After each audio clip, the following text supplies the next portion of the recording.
with disabilities in the world. Realizing their rights is a matter of justice and an investment in our common future. It is also central to realizing the core promise of the 2030 Agenda, to leave no one behind. The United Nations Disability Inclusion Strategy is my commitment to achieving transformative change, to raise the UN's performance on disability inclusion, not just in its policy, but also in its programs and operations. Our destination is clear: a world in which all people, including people with disabilities, can enjoy equal opportunities, have a full say in decision-making processes, and truly benefit from economic, social, political, and cultural life. Every person should expect nothing less. Together with people with disabilities as agents of change, we can build an inclusive, accessible, and sustainable world for all. Thank you.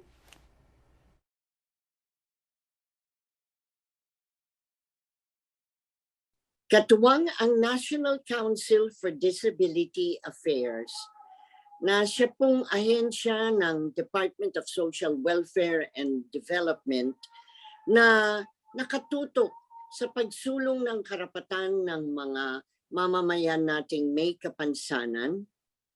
Nakikiisa po ang Earthsavers Dream Center, pinarangalan po na UNESCO Artists for Peace, pati na ang Philippine Center ng International Theatre Institute at ang ITI Social Change Network sa pagdiriwang paggunita ng Disability Prevention and Rehabilitation sa buwan ng Hulyo. Ito po ang inyong lingkod, Cecile Guidote Alvarez, na ipapabahagi po ang isang natatanging webinar kung saan binibigyan diin ang pagbibigay ng tulong, pagkilala at pagpapatupad ng Magna Carta ng Persons with Disabilities, pati na po ang United Nations Convention on the Rights of Persons with Disabilities. Maaari po nating sama-samang ilalarawan ang kilos ng mga iba't ibang ahensya ng pamahalaan. Kasapi ang civil society, iba't ibang sektor na kabalikat para ipatupad ang United Nations Agenda 2030 for Sustainable Development Goals, kung saan nakalakip doon ang kahalagahan para magkaroon ng kapayapaan, para malabanan ang kahirapan na merong equity of opportunities para sa mga persons with disabilities. Uumpisahan po natin sa pagdinig sa pagbati ng ating Pangulo, Rodrigo Duterte, para bigyan diin ang kahalagahan ng Disability Prevention and Rehabilitation Week na itinatag po sa isang proclamation na isinulong naman noon ng dating Presidente Erap Estrada.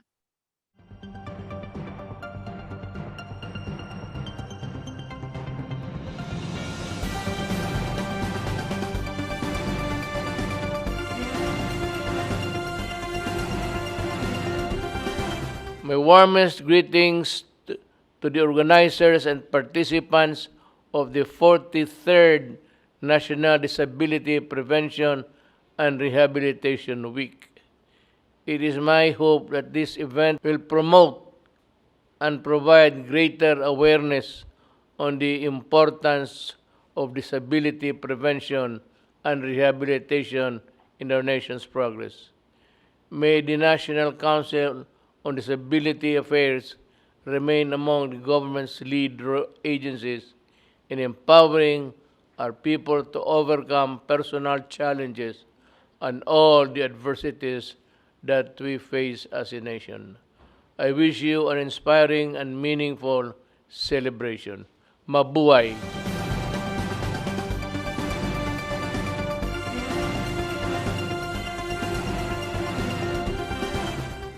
Ang DSWD po, nangungunang ahensya ng ating pamahalaan na nagpapatupad ng karapatan at pagbibigay ng pangangailangan ng mga may kapansanan para po sa konsepto ng inclusive growth. Pakinggan po natin si Secretary Rolando Joselito D. Bautista ng Department of Social Welfare and Development.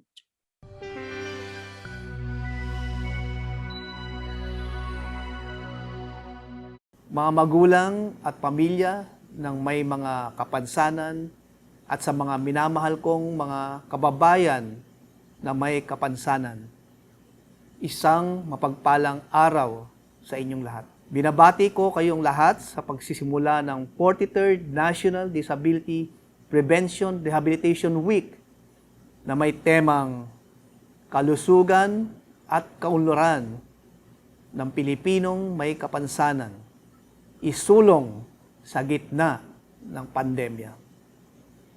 Batid ng kagawaran ng kagalingan at pagpapaunlad panlipunan ang mga kontribusyon ng ating mga kababayang may kapansanan sa ating bansa.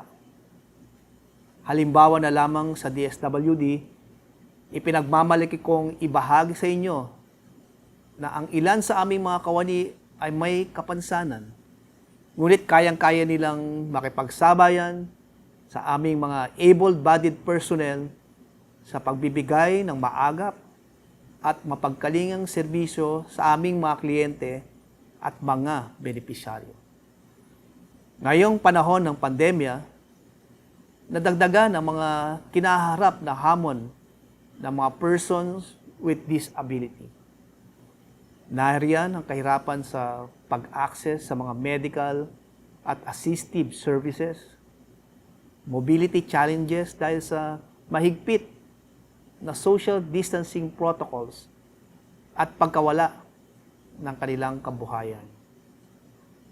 Dahil dito, buo ang aming suporta sa mga polisiya at hakbangin upang matulungan ang ating mga kababayan na may kapansanan. Katuwang ang mga concerned government agencies tulad ng NCDA, tinitiyak ng DSWD ng mga ambatas para sa proteksyon at pagtataguyod ng kapakanan ng mga persons with disability ay maayos at mahusay na ipinatutupad. May mga serbisyo din ang ahensya para sa persons with disability sector.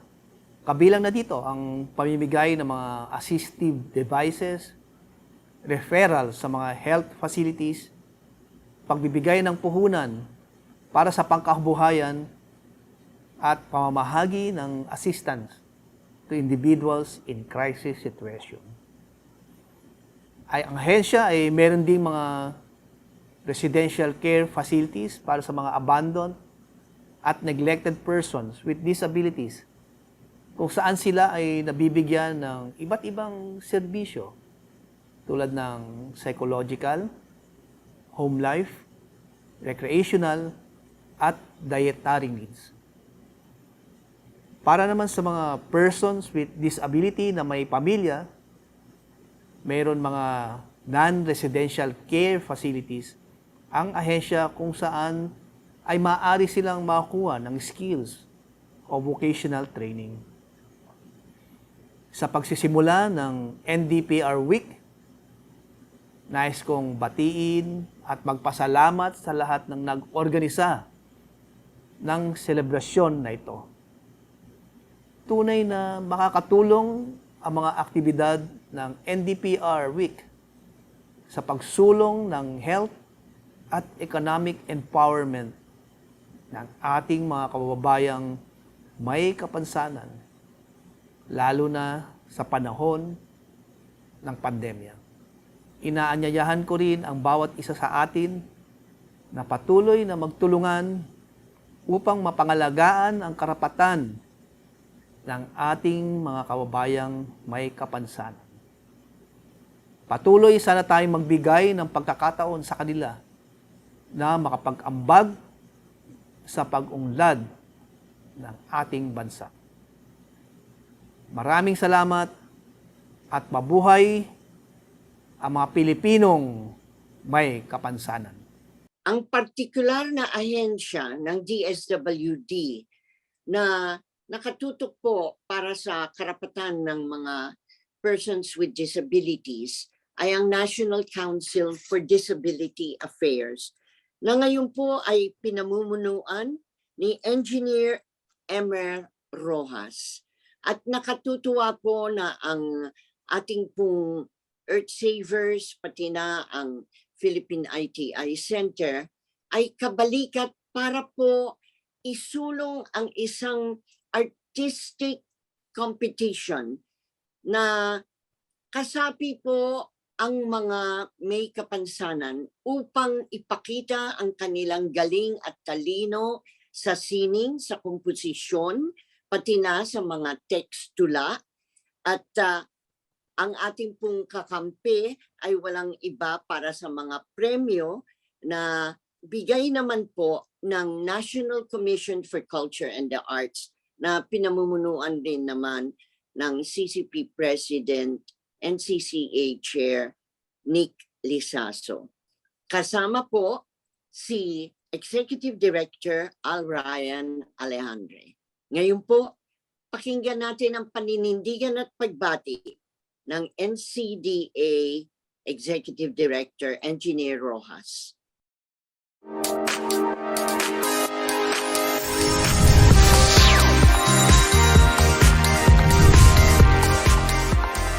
A pleasant day to everyone. We celebrate the National Disability Prevention and Rehabilitation Week every third week of July. Now on its 43rd year, the theme is Kalusugan at Kaunlaran ng Pilipinong may kapansanan isulong sa gitna ng pandemya. This year's theme focuses on health and economic empowerment.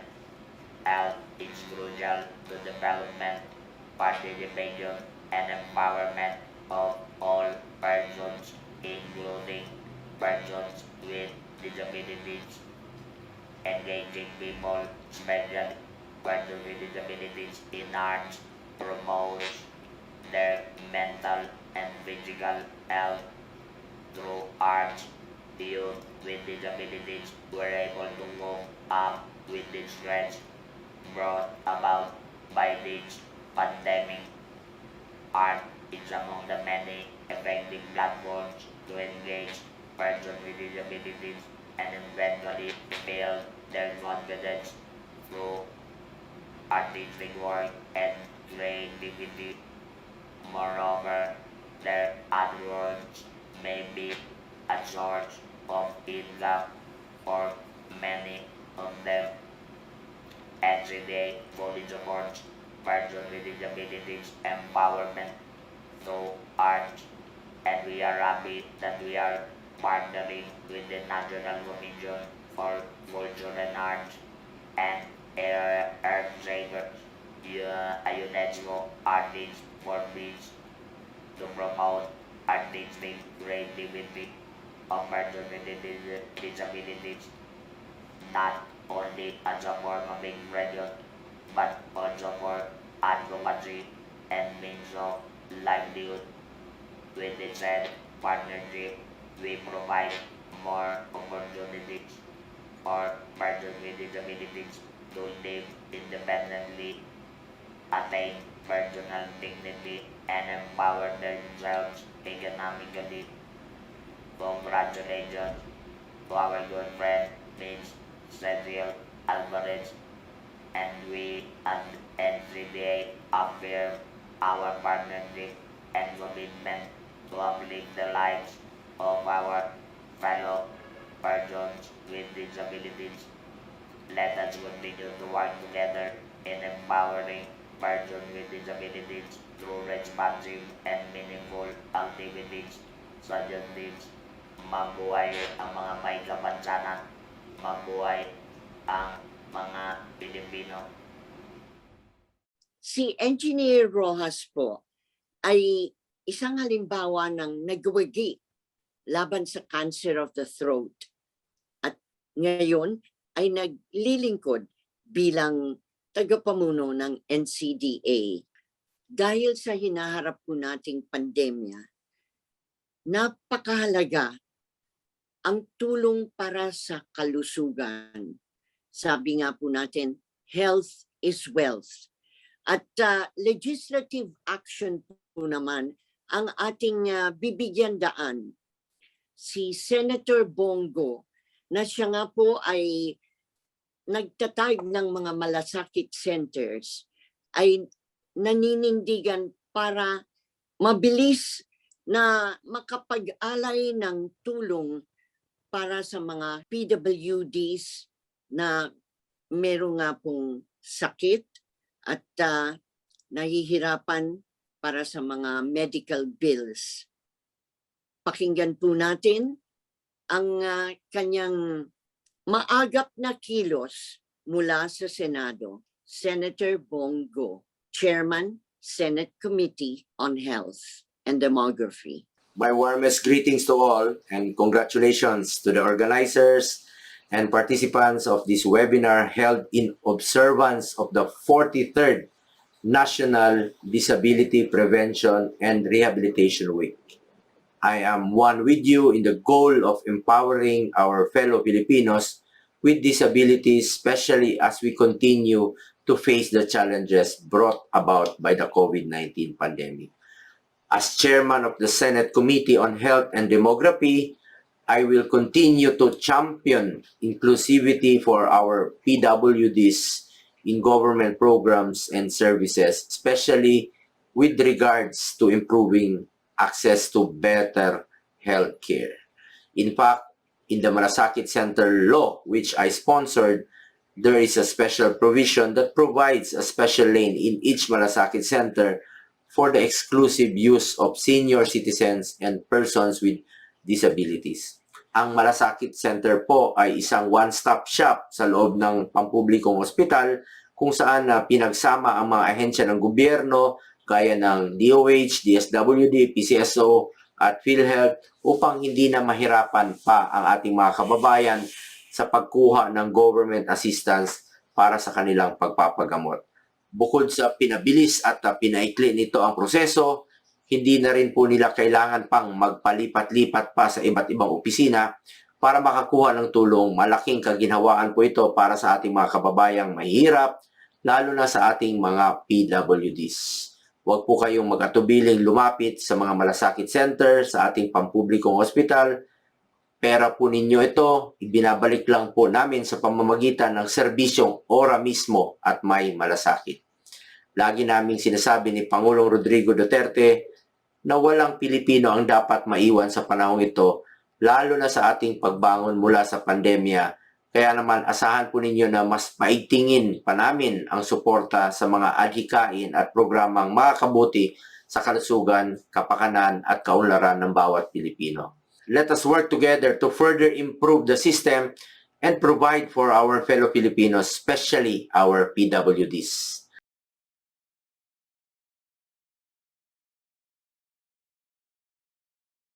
Bukod sa pangangailangan sa kalusugan, ngayong pandemya, napakahirap din po dahil sa quarantine, isolation, at alam nyo naman ang limitations, lalo na for transportations for PWDs, ang pangangailangan nila sa edukasyon. Napakahalaga po na mapagbuti, mapagtibay, ma-enhance ang lifelong learning situations para sa PWDs. Kanya mahalaga po na mapakinggan natin ang chairman ng Committee sa Senado on Education, Culture, and the Arts na pinamumunuan po ni Senator Sherwin Gatchalian. Isang mainit na pagbati po sa ating lahat sa pagdaraos natin ng Disability Prevention and Rehabilitation Week. Sa pagkakataong ito, nais kong talakayin ang kalagayan ng ating mga kabataang may kapansanan. Bago pa tumama ang pandemya sa ating bansa, Isa ng hamon para sa ating mga kabataang may kapansanan ang pagkakaroon ng sapat at dekalidad na edukasyon. Bagamat tinataya ng PhilHealth na mayroong 5 milyong kabataan na may kapansanan sa bansa, higit 400,000 mag-aaral na may kapansanan lamang ang pumapasok sa DepEd schools noong school year 2019-2020. Kaya naman isinusulong natin ang Senate Bill No. 1907 o ang Instituting Services and Programs for Learners with Disabilities in Support of Inclusive Education Act. Sa ilalim ng ating panukalang batas, walang mag-aaral na may kapansanan ang mapagkakaitan ng pagkakataong makapag-aral sa pribado o pampublikong paaralan. Isinusulong din natin ang pagkakaroon ng Inclusive Learning Resource Center o ILRC sa bawat lungsod at munisipalidad kung saan maaring makatanggap ang mga mag-aaral ng libreng mga serbisyo.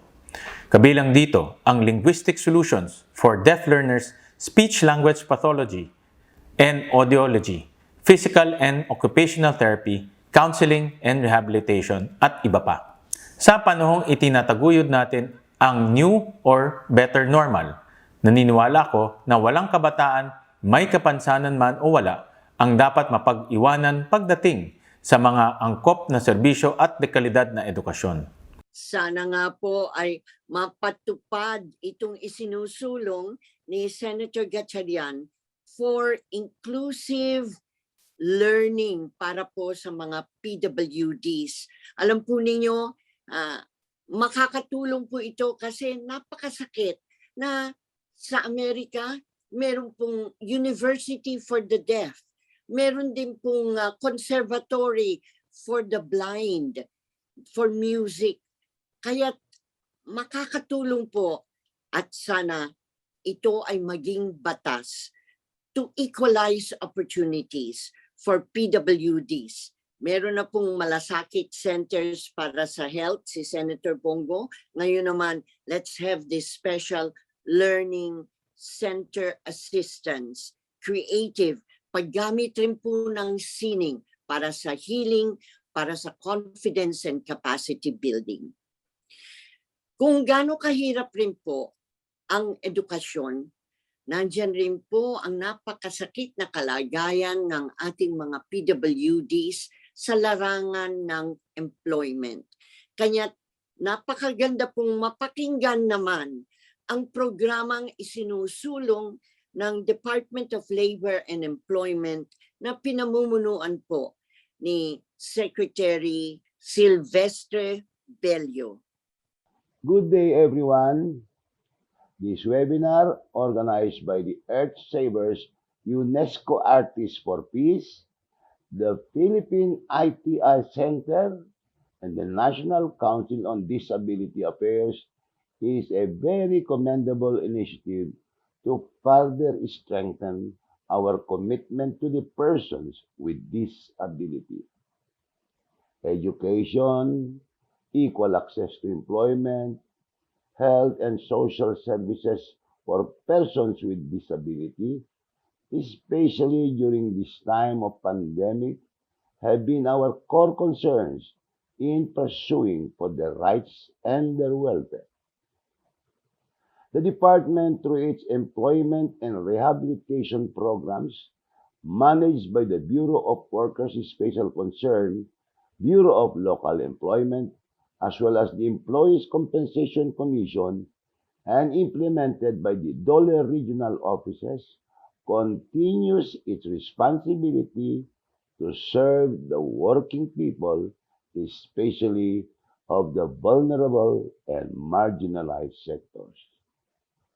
Our Tulong Panghanap Buhay sa ating Disadvantaged or Displaced Workers Program, DOLE Integrated Livelihood Program, PhilJobNet, Jumpstart, Government Internship Program, and the Kagabay Program, and Rehabilitation Services for Persons with Work-Related Disability are open to all our PWD brothers and sisters.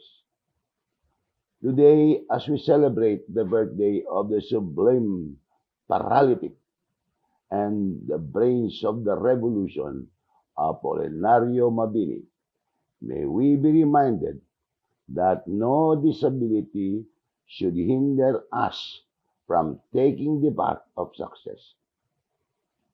May he also remind us that our responsibility to every Filipino knows no disability.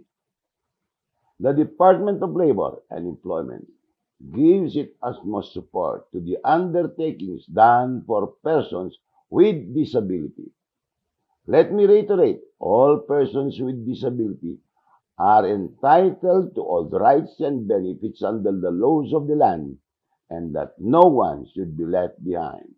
Yan pong mga inihayag ni Dole Secretary Bello ay nagbibigay ng daan para sa ating mga PWDs to access para po sa paghahanap ng employment or jobs, sapagkat marami po tayong mga may kapansanan na may kakayanan, bigyan lamang po ng pagkakataon. Ngayon naman po, mula sa DepEd, pakinggan natin ang Undersecretary for Partnerships na walang iba kung hindi si Yusek Tonesito Umali. Magandang araw po sa ating lahat. Ito po ang inyong pangalawang kalihim, Yusek Tony Umali, na nagpapahayag po ng pakikiisa ng ating kagawaran ng edukasyon sa ating pong paggugunita ngayon pong ikatlong linggo ng buwan ng Hulyo, yung tinatawag po nating National Disability Prevention and Rehabilitation Week, na it will culminate on the birthday of our hero, ang tinuguriang utak ng himagsikan, Sublime Paralytic, ang ating pong bayani si Apolinario Mabini. Alinsunod po sa Proclamation number 361 na kanya pong sinususugan yung dati na pong na-issue na Proclamation number 1870 na inilabas po noong taong 1979, na nung panahon na yun ay diniklara nga po yung ikatlong linggo ng Hulyo bilang National Disability Prevention and Rehabilitation Week noong 1979. Ngunit ito pong Proclamation 361 ay pwede po nating sabihin naging ginawa pong institusyon, at ito po ngayon ay hindi na gagawin lamang nung taong iyon na aking nabanggit, kung hindi gagawin na po taon-taon mula po ngayon para po nga gunitain ito pong tinatawag nating National Disability Prevention and Rehabilitation Week. At napakahalaga po ng ganitong mga uri ng commemorative events. Nagkakaroon tayo ng mga aktibidad para po mapahalagahan itong linggong ito. Napakahalaga, tulad po ng inspirasyon na ibinigay po ng ating bayaning si Apolinario Mabini, na ang konsepto po ng pagbibigay po ng pagpapahalaga, paano po natin maiiwasan, prevention, paano po natin sila kung nangyari na ma-rehabilitate, at yun po yung bahagi ng rehabilitation ng ating mga kababayang may kapansanan, ay nakikita at kinikilala po nating lahat ng ating sambayan ng Filipino. Makita po natin kung paano po ang ating mga tinatawag na persons with disabilities, paano po natin sila matutulungan para maiwasan po ito at makatulong para po maayos ang kanilang kalagayan, at makita rin po ang kanilang napakahalagang contribution sa ating pong lipunan, tulad po ng contribution na ginawa ng ating pong bayaning si Apolinario Mabini. Maganda pong napag-uusapan yan. Hindi po pwedeng hindi natin nakikita ang mga bagay na ito na mayroon pong mga issue na dapat tugunan, mga dapat po na gawin, mga advokasya, mga polisiya na dapat po natin ginagawa para po sa kabutihan ng ating mga tinatawag na persons with disability.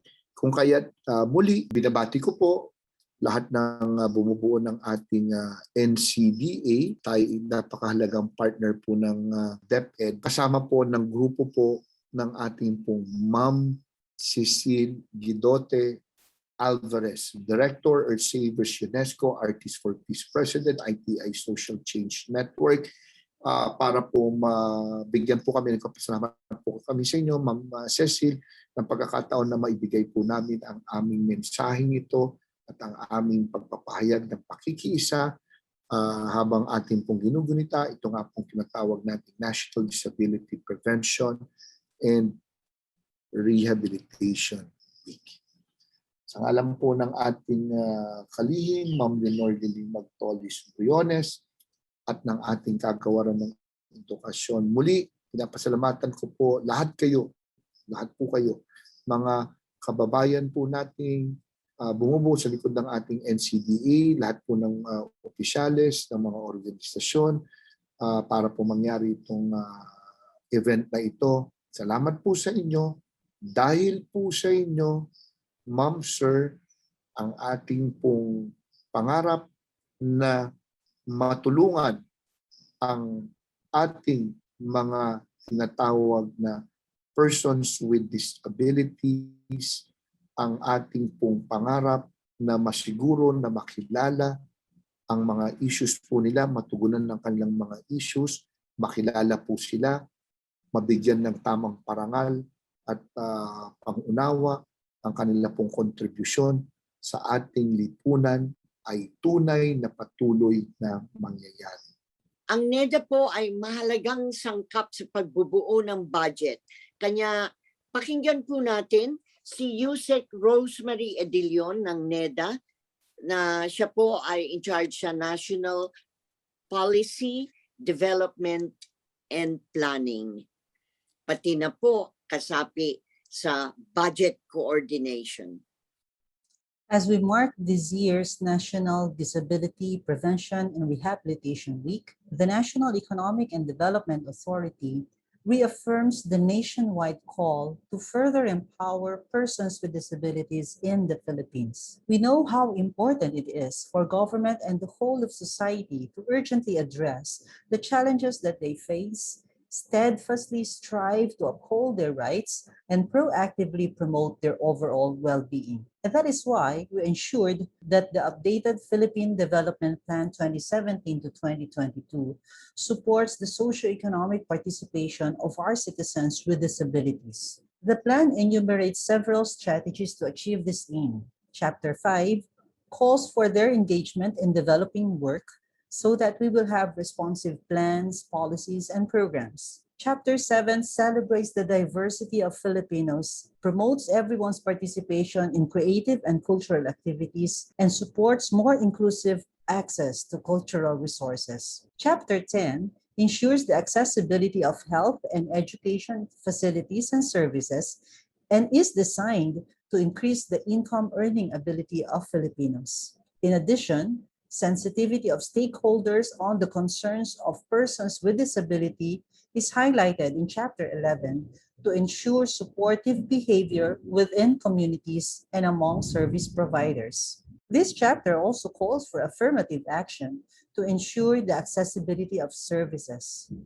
We are jump-starting this endeavor by implementing the community-based monitoring system, which should help pinpoint the vulnerable population and identify their concerns. Finally, PDP Chapter 19 specifies the importance of universal accessibility of transport facilities to allow for everyone's mobility. All of these strategies will help create an enabling environment wherein persons with disabilities can freely pursue their aspirations. For us, socioeconomic participation of all population groups, including persons with disabilities, will not only help secure their well-being, but also spur the country's overall growth. Making this a reality and overcoming development barriers faced by persons with disabilities require a whole of society approach in delivering the strategies outlined in the plan. Therefore, we in NEDA, together with our partner public and private organizations, call for everyone's support in this endeavor as we move forward as a country that recognizes the challenges faced and contributions made by persons with disabilities in pushing for a sustainable and more inclusive development agenda. By creating an enabling environment so that no one will be left behind, we will be closer to attaining the ambisyon natin 2040, where all Filipinos enjoy a matatag, maginhawa at panatag na buhay. Ang pagpapalaganap ng mga karapatan ng PWDs ay nakasalalay sa matinding kilos ng local government department na pinamumunuan ni Secretary Anyo, at pakinggan po natin ang programa sa pamamagitan ni Yusek Jonathan Malaya, spokesperson for DILG. In behalf of the DILG, we would like to extend our warmest congratulations to the National Council on Disability Affairs, the lead agency in the observance of the 43rd National Disability Prevention and Rehabilitation Week. This event's main focus is on the health and economic empowerment of persons with disabilities during this COVID-19 pandemic. Tracing back our history and how we arrived in this yearly celebration, inaalala po natin ang ating pambansang bayani, si Apolinario Mabini Imaranan. Alam naman po nating lahat na siya po ay nagsilbi bilang isang revolutionary leader ng ating bansa noong panahon ng revolusyon. Isa po siyang profesor, abogado, and of course, a statesman na nagsilbing bilang advisor sa ating revolutionary government at unang Prime Minister ng First Philippine Republic. Nagampanan po ni Mabini ang lahat ng kanyang mga tungkulin kahit hindi niya magamit ang kanyang mga paa dahil sa polio. Mabini's exemplary and dedicated acts during the Philippine Revolution has greatly influenced the declaration and observance of disability prevention and rehabilitation, and he has become an outstanding icon for persons with disabilities. With admiration, we recognize the accomplishments of our persons with disabilities and their valuable contribution to nation building. Hence, as active partners and as citizens of the Philippines, they have equal rights as other people. Kami po sa DILG, we respect and recognize the rights of our PWDs as provided in RA 7277 or the Magna Carta for disabled persons. We acknowledge their equal rights and privileges to employment, education, health, social services, accessibility, and political and civil rights. Rest assured that we remain committed in safeguarding these rights and to continue promoting the welfare of our PWDs. Together, we shall work towards building a more inclusive society which respects differences and human dignity.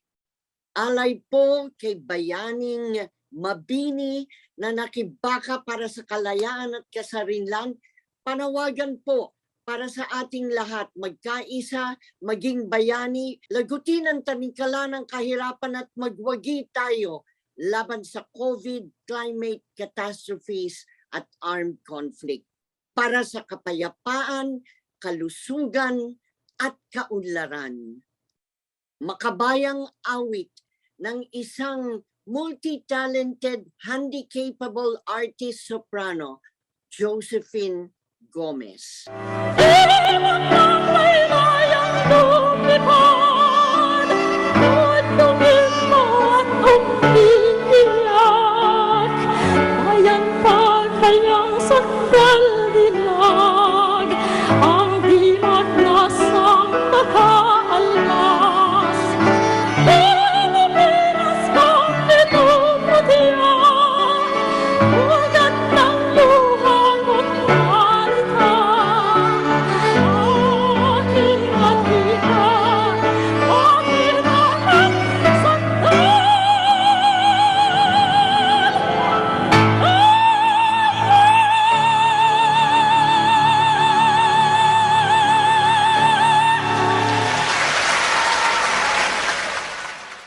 ang kahalagahan ng special arts education para sa PWDs ay mula kay Ray de la Cruz, isang batikang PETA artist na teacher sa Chicago Public Schools for PWDs, Doctorate of Special Education, Illinois State University, Ray de la Cruz.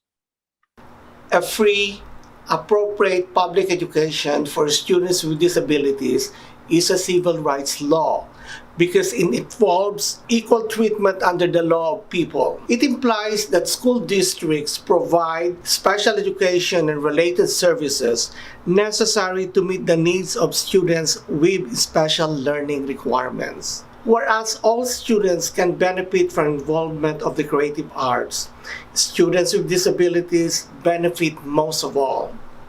Some of these benefits include improved cognition, literacy and basic language skills, verbal and non-verbal communication skills, self-expression, self-discipline, self-awareness, self-esteem, mutual respect, trust, and decision-making skills.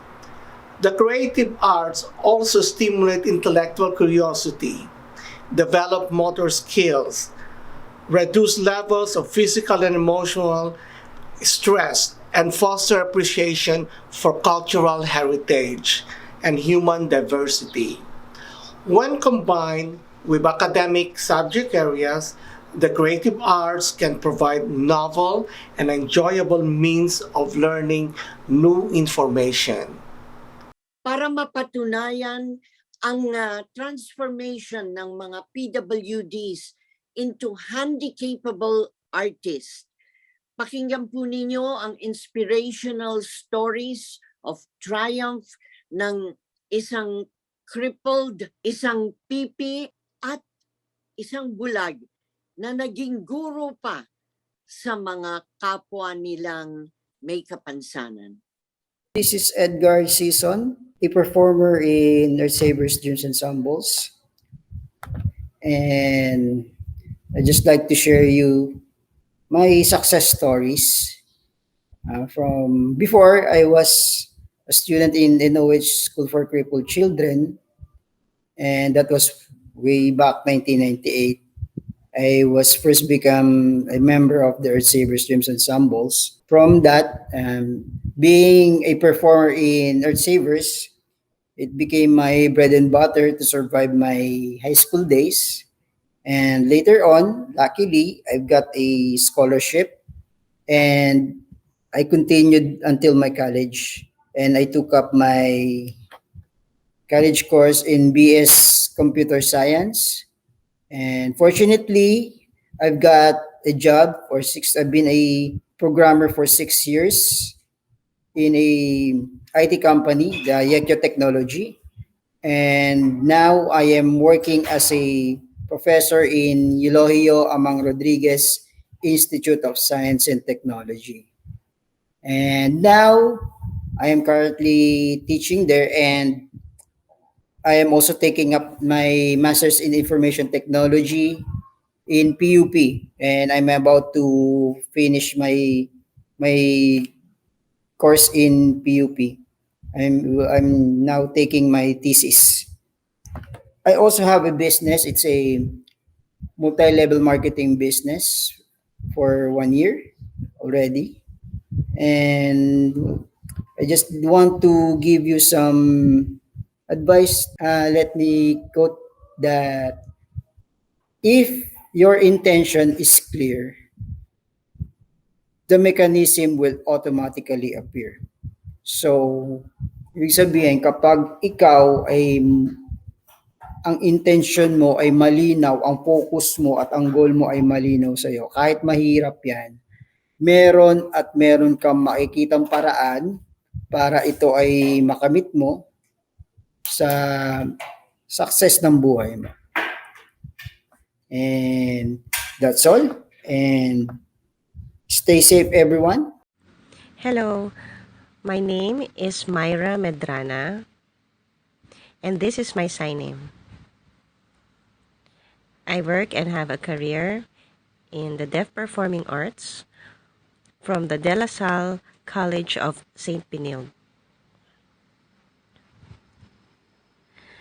I've been working there for around 18 to 20 years, and I really love my work. I teach deaf students in school, and it's very wonderful that they are very excited to learn how to dance or perform in songs. I train them to improve their skills.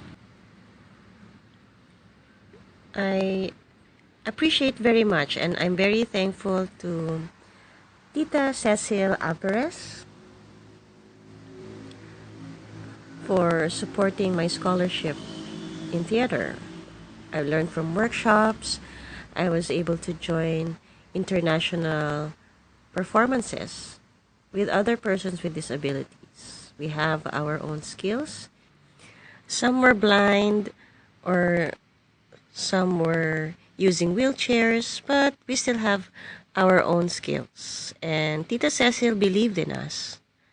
She teaches us and encourages us to improve our performances so that people could see that persons with disabilities have skills. I learned a lot from teachers who could hear. They taught us how to dance or to act, do ballet. I learned different kinds of techniques, and that helped me improve my self-esteem, that I realized that I am skilled, and I use that in my profession. I would like to help other persons with disabilities to also train them and encourage them, especially the deaf, to be educated in the arts, for them to grow and improve, because the deaf can, they really can. I'm very happy for Dennis Balan for recruiting me so that I can learn as well, and I really thank him for that. Dennis is very skilled. He's very smart in his performances. I really love directing and doing choreography. Whatever I learned from my training, what I do is I teach that, like directing, acting, doing scripts, video editing, incorporating music, and all that to have a show that promotes and advocates for the Philippines, especially those persons with disabilities. The deaf might be set aside, and people would just always see those who can hear. But I am a living proof that I am a deaf artist as well as Dennis, and we are skilled. PWDs have abilities. Before, I taught choreography to hearing persons and with other persons with disabilities in a contest, and we won. And we were champions because we can. People who could hear saw us and believed in us, that the deaf with other persons with disabilities have different abilities. Tita Cecile is right in giving opportunities for everyone. Whatever situation or condition we are in, all of us have our own talents. I really appreciate and thank her. I am Maricor D. Book, a graduate of Bachelor of Secondary Education, major in Music, Arts, Physical Education, and Health, Batch 2017 at Philippine Normal University, Manila. I am a grade 5 teacher to the sighted learners by profession here in Caloocan at Cecilio Apostol Elementary School and a theater performer by heart. My goal in life is to inspire a lot of people beyond my disability. I was born only 6 months. That required for me to be in the incubator for almost 2 weeks. And I became visually impaired because of too much exposure of oxygen inside the incubator, also known as ROP or retinopathy of prematurity. Even though I do not have the eyesight to see the beautiful things in this world, I am still able to have a clearer vision of why God gave me the opportunity to live this precious life, and what might be my purpose through the downfalls and victories I experienced along the way, and through the people around me, whether they are a basher or a supporter. I'm so blessed that I'm still able to live like anybody else. I'm grateful to my family, most especially to my Mama Cora, to my friends whether they are blind or sighted, to Resources for the Blind Incorporated or RBI, to P. Gomez Elementary School, to Ramon Magsaysay High School, Manila, to Philippine Normal University, to Earthsavers UNESCO Artists for Peace, and to my mentors, most especially to our one-of-a-kind director, Ma'am Cecile Guidote Alvarez, who is always proving to a lot of people around the world that theater is not just for some, it must be for all, for bringing out the best version of myself, for continuously inspiring me to develop my skills, talents, and abilities, and to believe that I can do more if I just have the courage to try and to explore different things beyond my comfort zone. I thank the Lord for giving me the chance to join swimming competition in Milo Olympics way back 2010 to promote Philippine culture, tradition, songs, and dances in 3 cities in Japan, Seoul, Korea, Paris, France, and to be a United Nations Youth Advisory Board member representing youth with disabilities for 2 years and privileged to be a part of UN Philippines delegation to represent youth with disabilities from the Philippines in the International Conference on Population and Development or ICPD in Nairobi, Kenya last 2019. All praises and glory to God for all of these things. In behalf of all the million voices of PWDs around the world, we don't need pity. We need opportunity. We need affection, not discrimination. Let our disabilities turn into possibility. I'm a crippled wearing glasses, the one they call a geek. And every single bully harass me on the street. And I know how it feels to cry myself to sleep. I'm a blind beggar in the corner. You pass me on the street, and you wouldn't be out here begging if I have enough to eat. You won't even stop to listen to the sad song I sing. Don't laugh at me, don't call me names, don't get your pleasure from my pain. In God's eyes, we're all the same. Someday we'll all have perfect wings.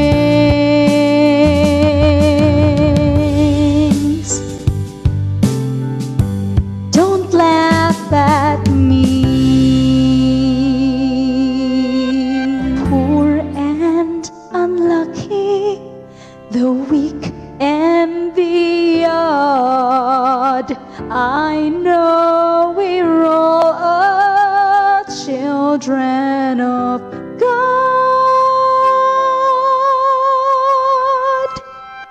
Tinatapos po natin ang ating webinar para saludo sa persons with disabilities. God bless us all. Follow health protocols, get vaccinated, mabuhay ang Pilipinas, isulong ang karapatan ng mga kababayan nating may kapansanan.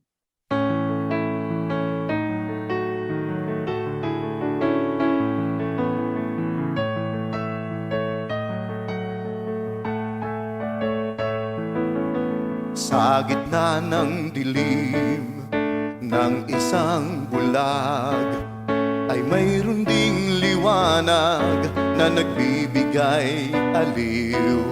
Sa katahimikan ng pipi at bingi ay mayroon ding pagbubunying mga tinig ng kasiyahan.